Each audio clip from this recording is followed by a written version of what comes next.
So this is the night the lights went out in Vegas, a demystifying smart meter networks. I'm Barrett Weisshaar. I'm a consultant with Trustway Spider Labs, and with me is Garret Picchioni from the University of Arizona. And let's kind of dive in here. So really what we sought to do, since a lot's been made in the news in the last few years of smart meters, smart grid, and such, and there's even been some security research.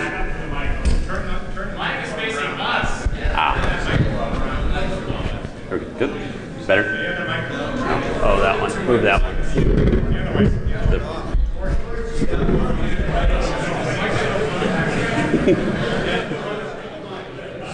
All right. Full start. I break things without even trying, so. Stand on one leg. Oh. Oh, I thought you had the. Oh, gotcha. Okay. Thank you much. Thank you to our wonderful technical staff. Let's try this again. All right, starting back up. So really what we sought to do, since there's been a lot made in the news and really a lot of fear, uncertainty, and doubt put in about what the smart grid is, how vulnerable it is and such, as well as a few quality security presentations in the last few years on how susceptible meters are to vulnerabilities and to hacking and things. We kind of sought to kind of cut through the bowl to try to find out really what's the underlying technology, what are we dealing with here, and to kind of go at it from a network traffic-based approach. So how do these devices communicate? What concepts are at play? What protocols are in use? Just how do these things tick?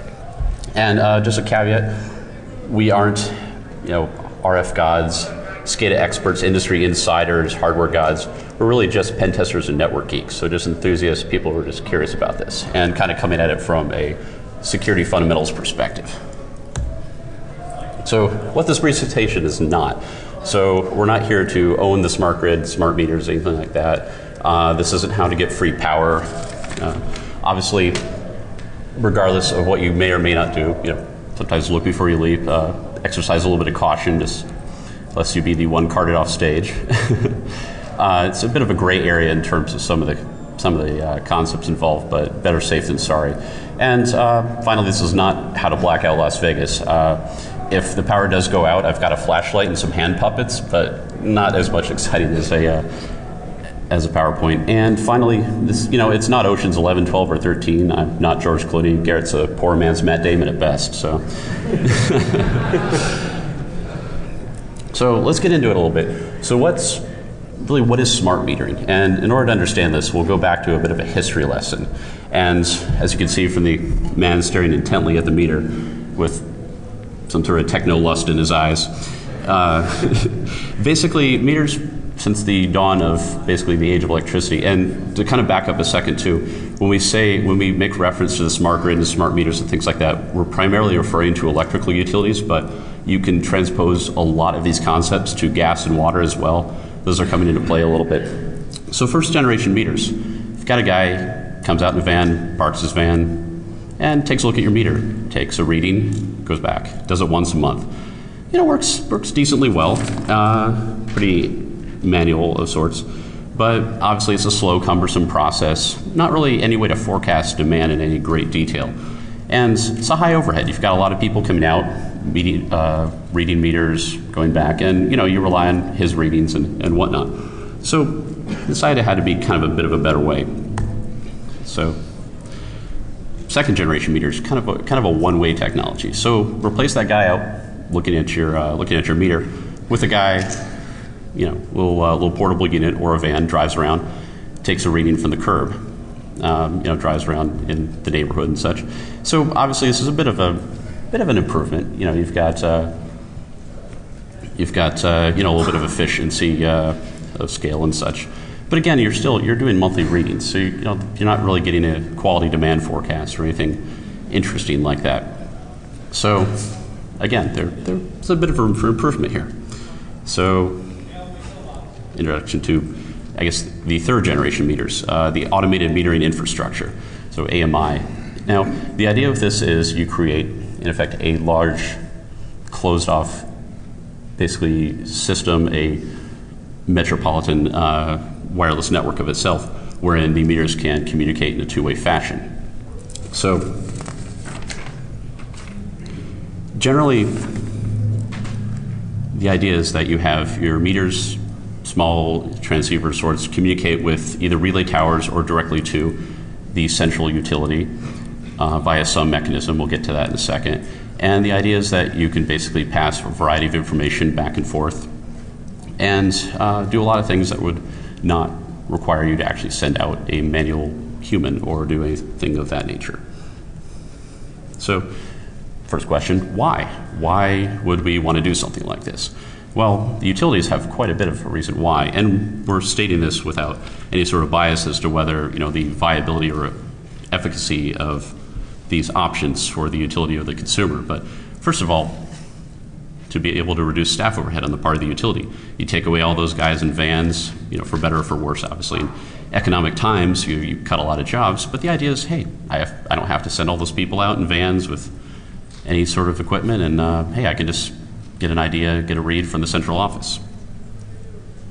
Second, if I want to start or stop a meter, usually you've got to schedule a date for that. Guy comes out, does his business, and leaves. Well, in this one, I can just start and stop service basically instantaneously if I really want. Third, and perhaps most importantly, you can actually get a pretty good forecast for demand. You can monitor meters hourly, daily, whatnot, and get an idea for what the peak demand is. And with the idea of creating a more reliable grid, the idea that you can hopefully have fewer blackouts, brownouts, and such. And of course, something that the utilities probably really like, demand pricing. So during peak areas, and people who probably still have cell phones with peak minutes and things like that will know this is, you make a demand for electricity during a peak time, well, you get charged more. And in theory, they want this to kind of shape customer demand, but also it does bring in more profit. So on the consumer side, well, what are we getting out of this? Now, the idea is the consumer can actually monitor and track their own consumption. Usually, the utility will have some sort of portal that they can kind of look and say, well, you used X number of kilowatt hours, X number of gallons of water, whatnot. And the idea, well, in theory, you can say, well, gosh, I really was running my air conditioner all this time last month. Okay, I'm going to try to adjust, and we'll see how it reacts on a day-to-day or hour-to-hour basis. Second, the utilities have this idea of a grand future with smart appliances. So I can actually have an opt-in where my air conditioner will say, okay, I'm part of the utility's demand program. So it's the peak of summer. There's a tremendous demand for air conditioners, fridges, all sorts of cooling equipment. I can actually say, well, I'd like to opt in to where the utility can lower my air conditioner a couple degrees, turn it off entirely, or basically have some sort of control over my energy consumption. And the idea of it being either the same or reduced costs. Because if it's the same cost for the consumer, in theory, you still have an enhanced infrastructure, and if it's reduced costs, well, even better for the consumer. So next, Garrett's going to get into what makes up a typical smart meter. Okay, so the smart meters hardware is, with some subtle changes, it's more or less the same, give or take, across vendors. You still have the basic idea of a core set of components.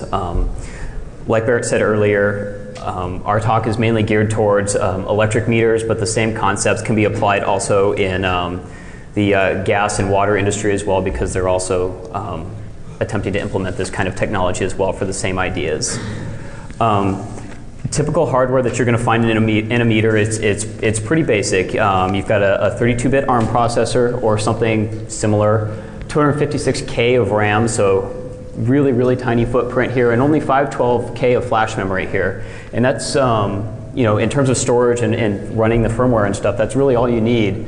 A transceiver, those are a little bit different depending on the vendor. We'll get to that in a bit. And some sort of communication method, and in most cases it's just regular TCP/IP. The idea behind these is that you want to have as small of a footprint as possible, and have a core set of a couple of features that just work really well and are just absolutely solid on this platform.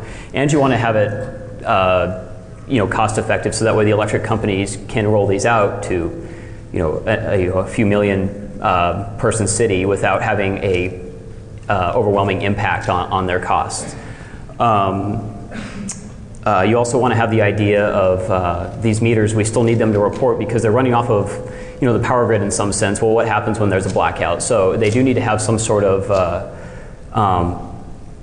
auxiliary power, if you will, so that way they are able to report during blackouts saying, hey, this house is without power and things of that nature. So instead of the way that it's currently set where you rely on the power, or the utility companies rely on customers calling to complain when there's an outage, in this case the meter will just report it for you instead, which is kind of a win-win situation there. And that's pretty much the basics of it. It's all pretty simple. So next we're going to kind of look into different types of smart meters and how they communicate. So what are the tubes or the virtual wireless tubes? So first, and probably the most popular type of solution out there that you might see perhaps in your local municipality or whatnot is licensed spectrum. A lot of these meter makers have basically begun buying up just very narrow bits of licensed spectrum in the 900 megahertz range. And what they do within that range to sort of produce transmission reliability, even though technically they should be the only thing transmitting in that region, they also utilize things like frequency hopping spread spectrum, frequency shift keying, and a variety of things to kind of make sure that there's minimal interference. And this really introduces quite a bit of reliability in transmission. So that way, your meters are communicating, there are fewer outages, and that way you try to keep things online and talking to home as much as possible. The idea that it's actually a hybrid star mesh network. So you've actually got a meter, if you can see here in the diagram with the wonderful red houses and such, that basically normally you would have a home and a meter communicating directly with one or more relay towers back to the central, basically the central utility. But the idea is that you actually can also have another meter pass off a message through an adjacent meter. It's known as buddy mode in certain implementations, that it can basically pass off messages if it's out of radio range. So if you've got, for whatever reason, the meter on your house isn't quite talking to the base station, it can basically pass it off through your neighbor's meter, for better or for worse. And essentially, this provides quite a few advantages. Again, like I said, reliability. You've got pretty reliable transmission given those technologies. Longevity. You've bought the whole system end to end. You own the meters, the relay towers, the central receiver and such. And so the idea you can basically use it perpetually as long as the license for that band is renewed. So kind of some of the other interesting things about this, they actually do introduce some preliminary security features. Meters are actually sent out of the factory with a unique AES encryption key, and the idea that you can actually have keys unique for each meter as well as keys for each group in the utility. So I could actually, that message that I send from my meter through my neighbor can't actually read what that message is because that key is shared between myself and the central utility. And the idea is that all these keys are shared between the meters and the utilities, such that if a meter perhaps is taken offline or something happens, I should be able to revoke that key from the central location, and that meter is effectively knocked off, in theory again.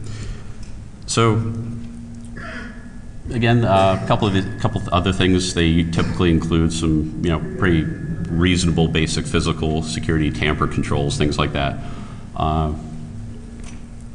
Let's see some of the other things, and it's kind of the long and short of sort of the basics of it. And some of the caveats, unfortunately, is that the overhead, you have to buy the system end to end, and also it's proprietary for now. They are moving towards the standard. We'll get to that in a second, but right now, really a lot of these different implementations do things in different ways. So if you buy meters from vendor A, you're probably locked in end to end for equipment from vendor A. Okay, so the next type of meter that you're going to commonly see is one that that communicates based off of a cell network, as opposed to your own licensed spec infrastructure. They're primarily GSM based. So here in the States, that pretty much limits you to AT&T and T-Mobile. Some vendors offer a CDMA option, but it's not widely used. They don't really advertise it a whole lot. It's just a if you absolutely have to have it, it's there. And it's point-to-point connectivity. So, the meter is talking directly over, directly from itself up to the utility station. The advantages of that is you're already using existing infrastructure. You do not have to roll out your own license spec setup or anything like that. You rely on the cell tower. You rely on AT&T or T-Mobile to do it for you, and you worry about them. You take that for what you will, I guess. You let them spend the money to roll out service and coverage into other areas. You don't have to worry about that.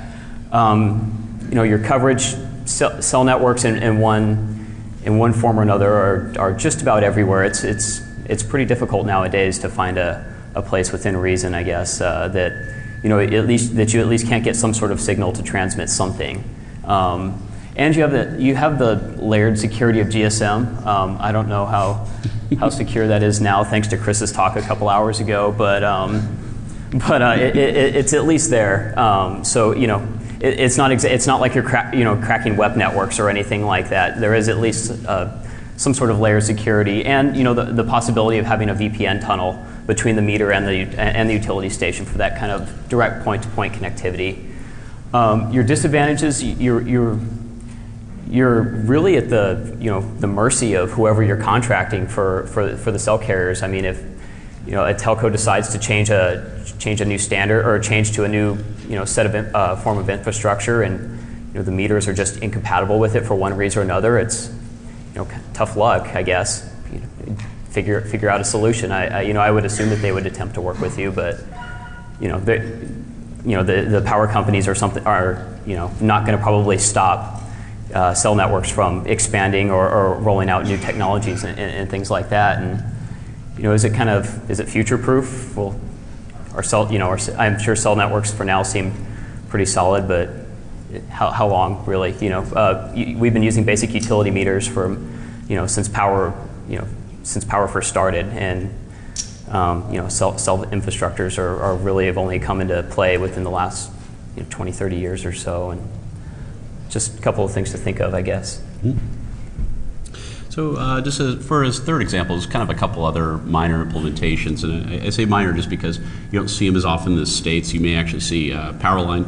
The idea is that your metering infrastructure is basically done over the same lines that transmit your power. And just because of the attenuation and the distance runs, you really see this in more small regions within countries in the EU, really in Japan, things like that. It's really, again, not really that common in North America, so it's a bit of a minor player. Broadband, it's just sort of interesting. There's been some specs out there for just sort of an open communication network, and it's very medium agnostic, and they use just a variety of existing transmission technologies. So in effect, you basically are putting open to using broadband, whether it's metropolitan Wi-Fi or basically 4G or whatnot. So the idea that you could basically create a sort of a set of standards, and again, pretty much TCP/IP based, that you could talk to, utilizing it. It's going to be very similar, in other words, to things like GPRS, and the idea that you can be flexible, I guess, with the and leverage existing technologies. So next, you see how you communicate with the meter. Well, so what can you do inside your home once it goes inside the meter? So basically, the idea of home area networks and smart appliances. So it's going to home area network, and I'm sure a lot of you in the past have played with X10 and things like that. But so the idea about this is that you create something that's going to be a universal device interface that can communicate. You have a home controller, and it can communicate with your air conditioner, your fridge, down to your remote control, and maybe even your security system. So variety of things. But obviously the challenges for that, if you want to have sensors on every last window, your doorbell, your remote, you have to have something that's a pretty small footprint, pretty low power, and that's kind of where Wi-Fi and Bluetooth kind of get knocked off, just because you're not going to have a remote control that is using 802.11 just because of the high power costs, and you're not using Bluetooth just because it is a fairly high power, as well as it has a pretty long wake up time, so it's not really that good for instantaneous communication. has to be secure on some level. I mean, you really don't want your neighbors playing with your stereo or, disabling your security system when you're out of town. So, you have to have some sort of security mechanism, and that's pretty much where X10 kind of drops off the map, as well as the fact that X10 has a very paltry transmission bandwidth for things like that. So, but still, despite that, we still need something that's low bandwidth. I mean, not, pretty efficient. All you really need to do is send some sort of command, some sort of basic data set. So the thing that's been kind of the leader, or at least the winner in this so far, has been Zigbee. So it's actually, part of it is the IEEE 802.15.4, which basically specifies the physical and actually the data link layer. Zigbee kind of goes all the way up to the application profile, basically all the way up. And it's not TCP/IP, but it uses a very similar OSI model. So for practical and sensitive purposes, you can kind of intuit one over to the other. Again, it's a bit of a mesh star cluster topology. You can have devices relay from one to the other back to your sort of master controller, or your coordinator, I guess is the proper term. It's pretty low bandwidth, about 250 kilobits a second. So not too much. It's actually it's sort of a, if you want to think about it, it's almost kind of like a bit of a peer-to-peer network of sorts. It's also another good kind of metaphor. And it was originally developed for industrial implementation, but the idea is it kind of carried over into home use, just because they thought they could find kind of advantages for it. It's really only, it's got a pretty short transmission range, about 100 feet. So you want things that'll stay inside the home, nothing that carries down the block, and on average, of course. So really, what some of the interaction that you'd want to be doing, let's say, let's say you take your car in for service, you get onboard diagnostics. Well, let's say your fridge compressor goes out, or your fridge compressor is failing. Your fridge notifies you and says, hey, I noticed my compressor is failing, you better dispatch someone. Saves you a little bit of headache and time and worry.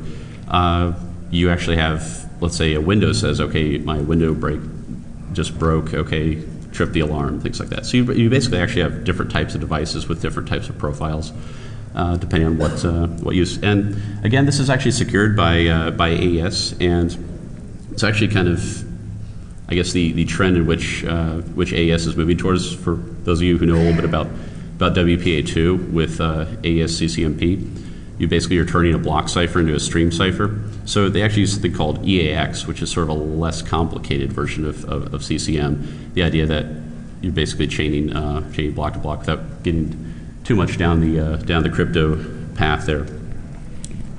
So, and after that, let's know a little bit of kind of the security and policy implications of all this, which is kind of the crux of everything, right?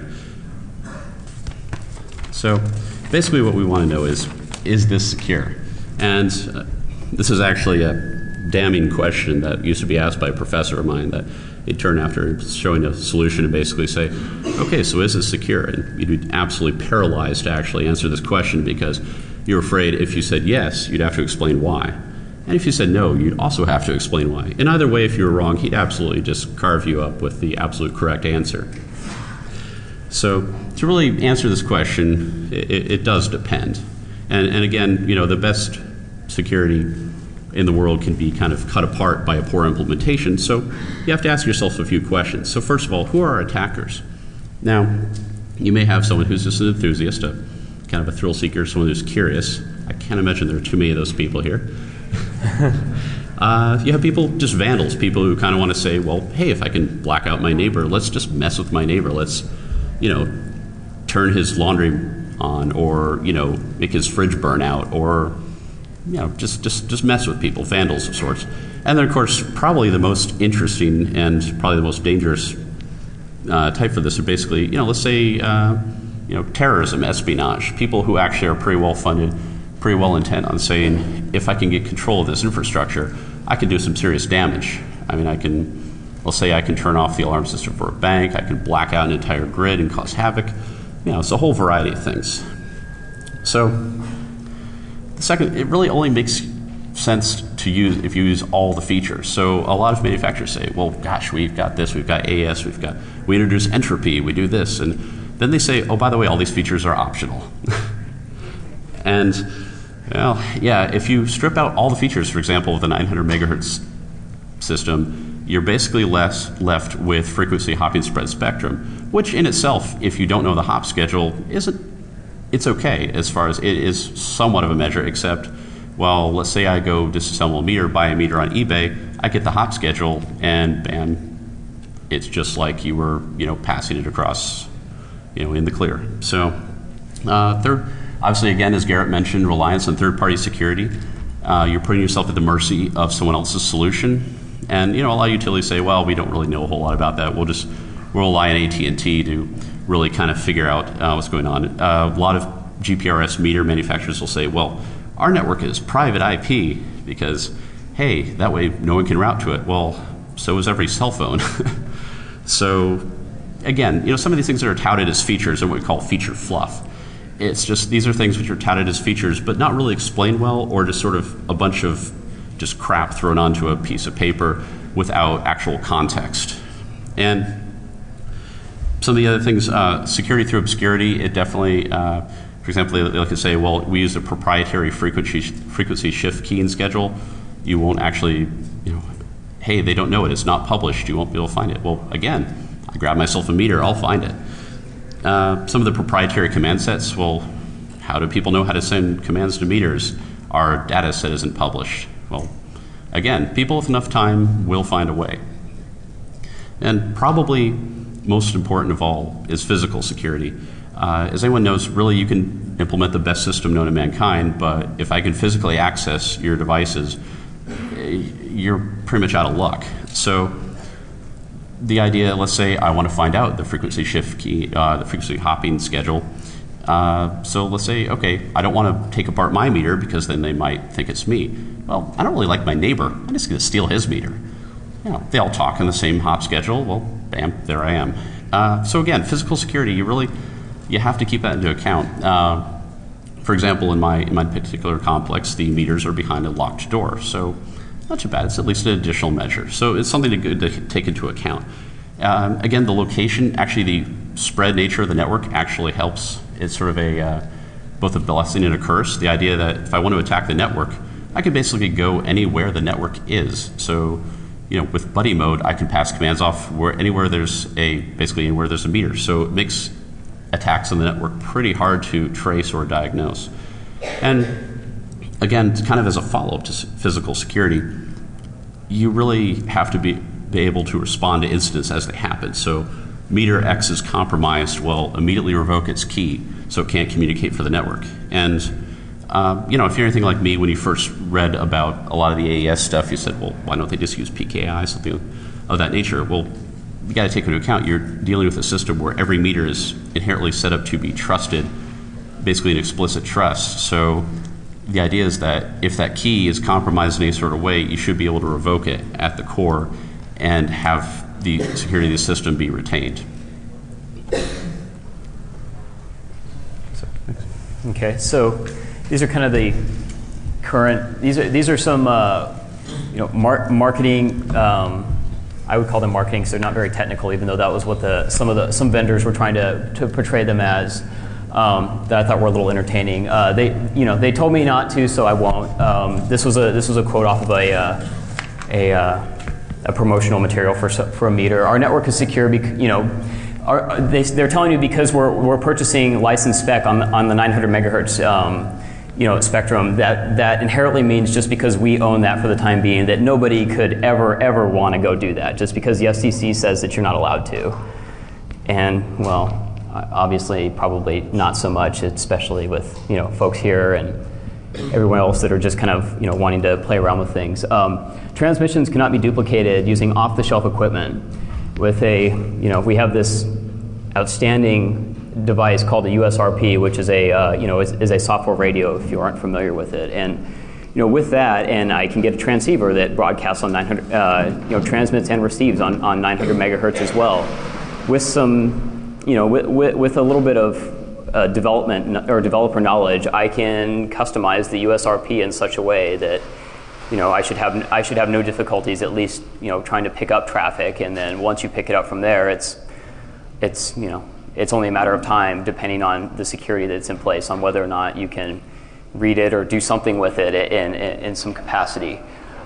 Critical infrastructure, so that's a, for those that are unfamiliar, that's a designation by the Department of Homeland Security. They consider certain things to be quote unquote critical infrastructures, like the electric grid, water grid, sewer, et cetera, et cetera.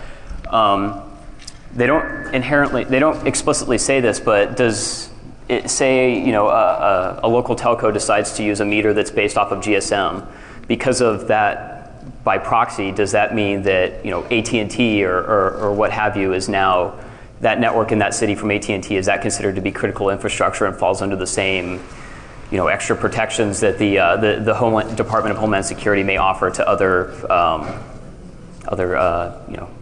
critical pieces of infrastructure? Here's a couple more implications. If we're going to do this, if this is actually going to happen and they're going to make the utility companies are going to make a massive infrastructure change and roll these meters out, there needs to be a couple of sanity checks first. Like in the first case, we need to make sure that the meters actually work properly. California, PG&E tried to roll smart meters out and had a heck of a time with it when they realized that the meters were not billing correctly. Folks were getting bills for service utilization that were 2 and 3 times what they were normally using. And it's just these basic fundamental things that you need to make sure actually work before you go out and roll these out to a city. There's also privacy issues as well. Appliance control, electrical surveillance. The appliance control, if you opt into the service that the utility companies offer, where they may adjust your appliances for you depending on the amount of utilization on the grid, things like that. There's a lot of security that goes into preventing somebody from actually tampering with the meter. There's accelerometers in them and tilt sensors and things like that to detect if somebody's trying to remove the meter, and a bunch of security that prevents the average consumer from trying to tamper with them in any way. But there's really not a whole lot of set policies in place on preventing maybe the electric company from doing things that maybe you perhaps don't want them to with your appliances and their and their policies like that. There's really no, it's the security is one way, but it's definitely not the other way. There's no real policy in place on what could the electric company do with my washing machine. Could they just shut my AC off because, when it's 100 degrees outside, just because they're having peak demand at that time? Things like that. You can also, you can monitor appliances and based off of utilization trends and things like that, you can the utility companies can get a good idea of when when you're turning your washing machine on or when you're using your electric oven and things like that. And I guess if you're one that's trying to live in a world of complete secrecy and anonymity, you may have a problem with that. But it's probably something that not a whole lot of people will think about. Your TV companies monitor your TV channel trends, and and the police departments watch things like the sewers and to see if perhaps drugs are being flushed down to try and sniff out drug houses and things like that. There's all these little things that are done transparently by the government or by companies in the background that, I guess, depending on who you are, is whether or not you may actually care. So, with that in mind, who really ultimately benefits from these new implementations? And your first answer may be utilities. Well, no, seriously, utilities. The really upfront, they have cost savings. We discussed that previously. They've got enhanced ability to monitor and control demand, fluctuate pricing, all sorts of benefits. Plus, on top of that, due to the American Reinvestment and Recovery Act, the government is actually giving them money for certain implementations, just as a provision of that. They do have some provisions in that act to require security to be in place, but it's not entirely clear what those provisions might actually be. And in some cases where the utilities have botched an implementation of smart meters, they are under no illusions that they can't just pass the costs on to consumers. So now on the other side, the poor consumer. Well, if you think about it, really your utilities are a lot like gas. Let's say you commute. You really can't avoid not buying gas. It's a pretty inelastic demand. Much the same as if your favorite TV show comes on at 7, you can opt not to watch it, but ultimately you're going to be employing some sort of device that consumes power, whether you record it, watch your TV. I'm not going to do my dishes at 3 in the morning. I'm not going to I'm not going to start vacuuming the floors at all hours of the night. Realistically, the consumer's not really going to change their habits just because they have fluctuating demand and prices like that. So really, ultimately, the consumer's probably going to get more benefit from actually having power-saving and power-conscious devices. So let's say a Zigbee-aware fridge. If anyone ever saw LG's $10,000 smart tablet fridge that really was not very well selling a few years ago, picture of a version of that actually works. And let's say when your fridge has fewer groceries in it, it backs off on the cooling. Or let's say you can have something that just is ultimately a little more power thrifty. Ultimately, probably the biggest beneficiaries on the consumer side of this are going to be manufacturing. So you can actually, manufacturers, let's say I can totally schedule my shift for 2 a.m. where there are lower rates for process runs. So absolutely, I can see some consumer benefit in that particular area. So really, where is this going? And unfortunately, like it or not, this is coming. This is where the smart grid is going. More and more implementations are being rolled out. And the good news is it's a replacement of some aging infrastructure. And I won't really comment, as again, I'm not a SCADA expert, but as people have seen with things like a lot of the Link auto run things, that there are attacks out there that target SCADA systems specifically. So if this is part of a rollout of a more enhanced and hopefully more well thought out infrastructure in terms of security, it's probably going to ultimately be a positive thing. However, we do need a standard. A lot of these systems do use TCP/IP as their backbone, but as far as what messages they send, how they send them, and the rate at which they send them, etc., are still very proprietary and vendor specific. However, there are 2 standards out there that are being championed by a few vendors. ANSI 12.19, which is the idea for the data that's sent by a metering system, and 12.22, which is actually the protocol for how that said data is actually transmitted over the wire, and usually over TCP/IP. I believe there might actually be an IETF draft for that out there somewhere.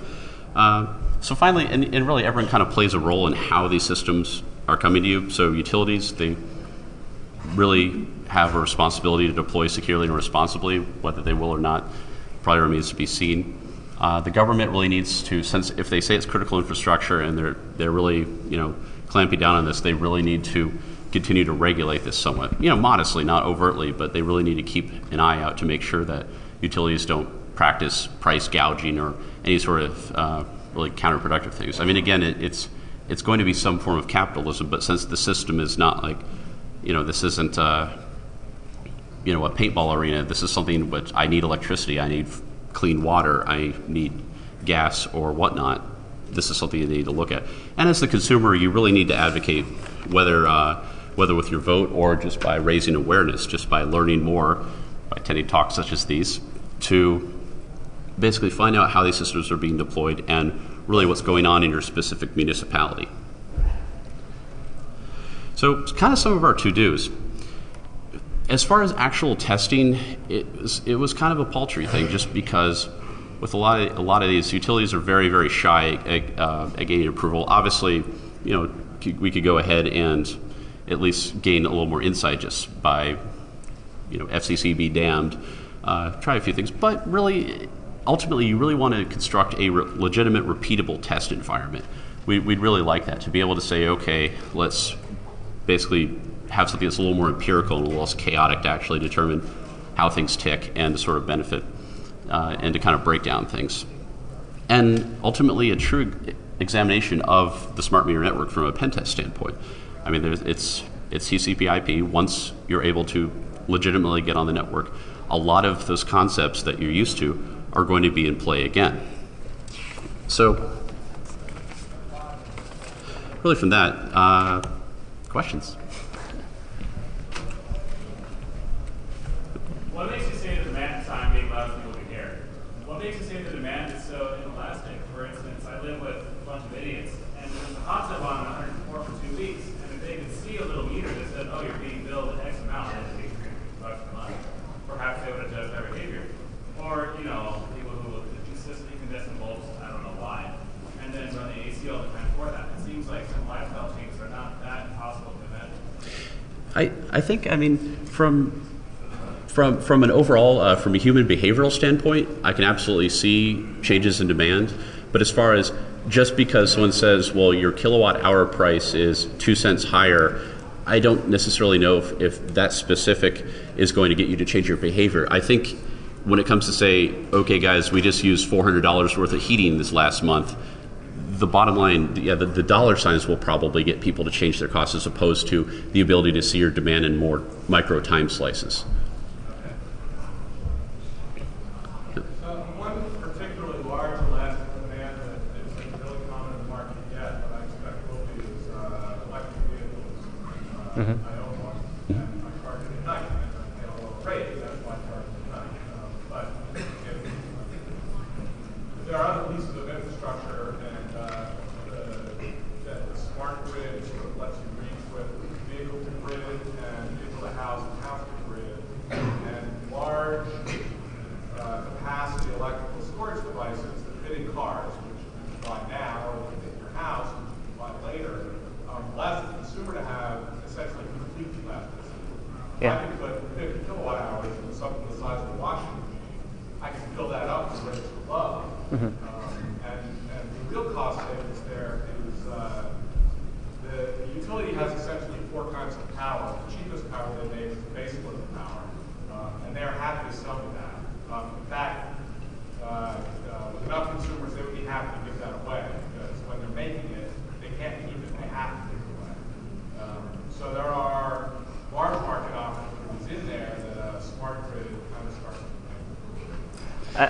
I think in terms of you know, the inelasticity in comparison to whether or not people are willing to make lifestyle changes for perhaps lower rates and things like that, I think that where you will see these lifestyle changes are with things that don't require any interaction, like charging your electric car or maybe starting the washer when you go to bed or something to that effect. But something as opposed to, I guess, you know, vacuuming your house or you know, doing your dishes or something to that effect. That's probably not something that you're going to be willing to do at 2 or 3 o'clock in the morning just to save a couple of pennies on a kilowatt hour.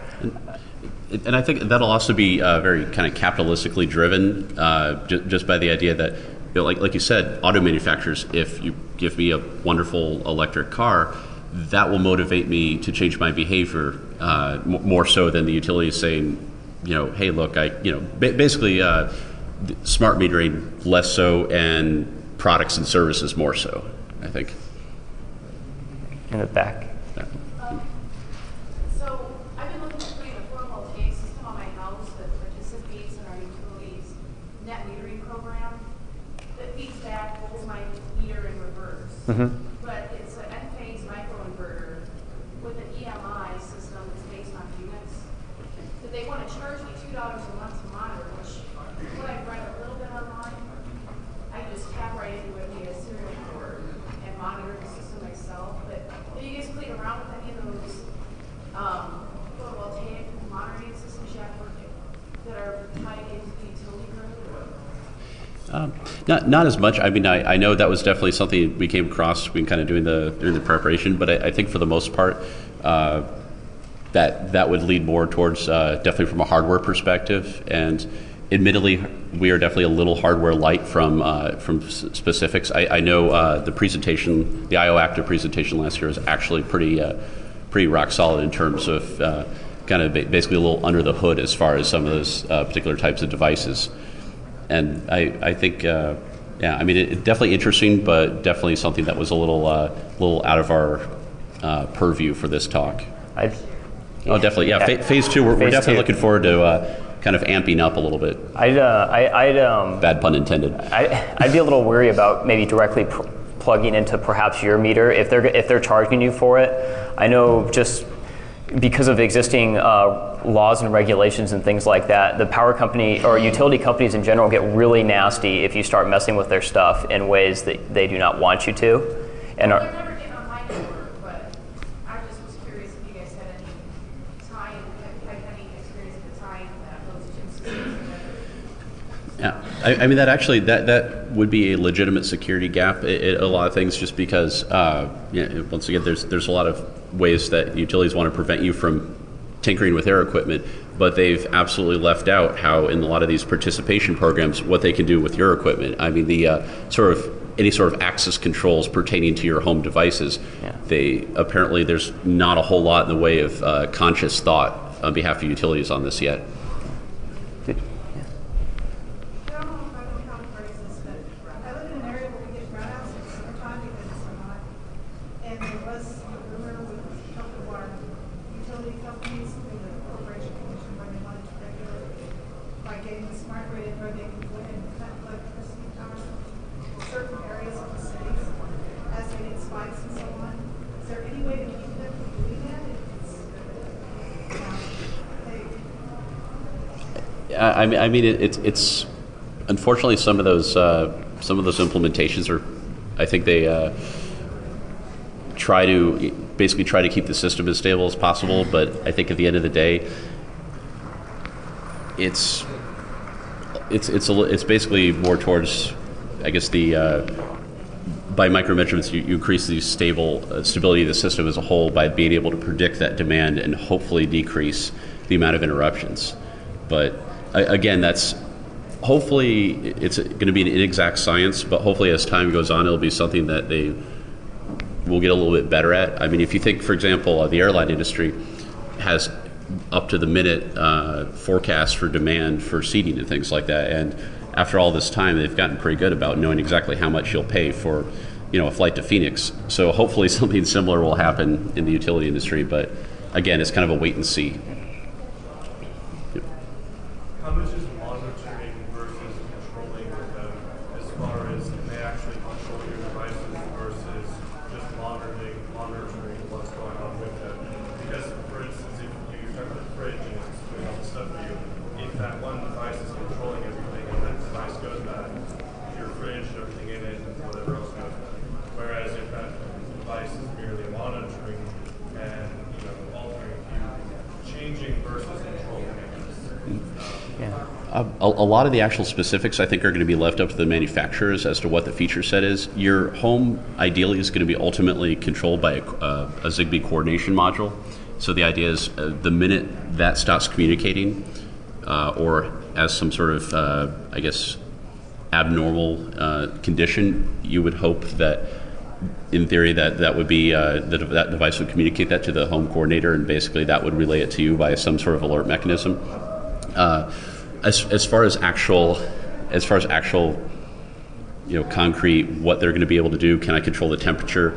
Can I overheat my fridge? Let's say if you think about it, let's say, Wi-Fi of 10 years ago, just abysmal, basically, usually web or nothing. So let's say a manufacturer starts shipping Zigbee enabled or Zigbee aware devices with default settings or something like that. Well, can I join your fridge to my network and then immediately say I'd like that fridge to turn off the cooling or things like that? So hopefully it'll be a combination of reasonable default security plus a fairly fine-grained feature set, so you can't do something to physically ruin the device. If you think about, like, for example, if you remember monitors 20 years ago, I think there was actually a virus out there that would basically destroy your CRT just by setting the sync mode out, and eventually they finally learned enough to say, okay, we can actually implement this in hardware such that I cannot set conditions such that I can physically damage the hardware. So hopefully that'll be something similar, but appliance manufacturers are usually pretty slow to implement this stuff because it's an extra cost, and if there's no buy-in, they feel like there's been a colossal waste of money. And plus everyone likes to bicker over a standard. Looks like we're getting the cutoff here. We're going to be in which? 3112. We'll be in 112. So if anybody else has any other questions, feel free to stop by and kind of pick our brains, I guess. Thank you very much. Thank you.